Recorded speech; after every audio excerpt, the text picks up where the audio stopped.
Hello साथीहरू, आज म रोटी बनाउन सिकाउँछु हजुरहरूलाई होइन। यसै त हाम्रो दिदीबहिनीहरूले होइन, आमा भाउजूहरूले सबैले बनाउन जान्नुभएको छ। अनि हाम्रो दाजुभाइहरूले पनि होइन, हाम्रो जो नेपालका छन् धेरै जसो होटलमा काम गर्नुहुन्छ, उहाँहरूले पनि अक्सर जान्नुभयो होला। अनि मैले घर काम गर्छु। घर काम गरेपछि होइन, मैले रोटी बनाउन मलाई कमसेकम 15-20 वर्षको एक्सपिरियन्स छ होइन। त्यस हुनाले मैले एउटा रोटी बनाएर देखाउँछु।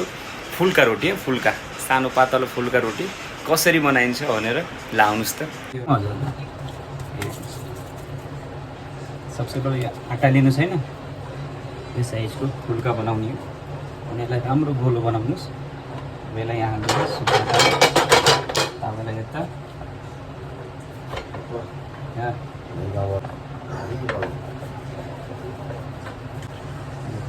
अब यो रेडी भइसक्यो। यसले चाहिँ यसलाई मैले हाल्छु है। अब यहाँ खेल हेर्नुहोस् है, यो खेल यति 2-3 सेकेन्ड हुन्छ क्या। हेर्नुहोस् है, यो खालि सर्किन पऱ्यो अनि त्यसलाई उल्टा गरिदिने। यो सर्कियो बराबर, अब यसलाई उल्टा गरिदियो। अब यो रोटीलाई फुल्नलाई कोहीका माइका लालले पनि रोक्न सक्दैन। यहाँ चना मसला बनाएको छ, अनि बुढीले बनाइकन साथीहरू। अनि यहाँ देख्नुहोस् खिर पाक्दैछ, खिर बासमती चावलकै छ। अब ल, यो रोटीलाई मैले पल्टाएर देखाउँछु है साथीहरू। फुल्का बनायो, फुल्का बनायो। अब हेर्नुहोस्,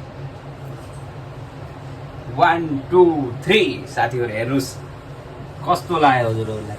यो देख्नुहोस्, यो देख्नुहोस्, यो देख्नुहोस्, अति मजाले फुल्यो कि चारै बाजुबाट।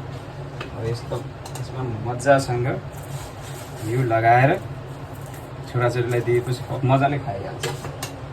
देख्नुभयो?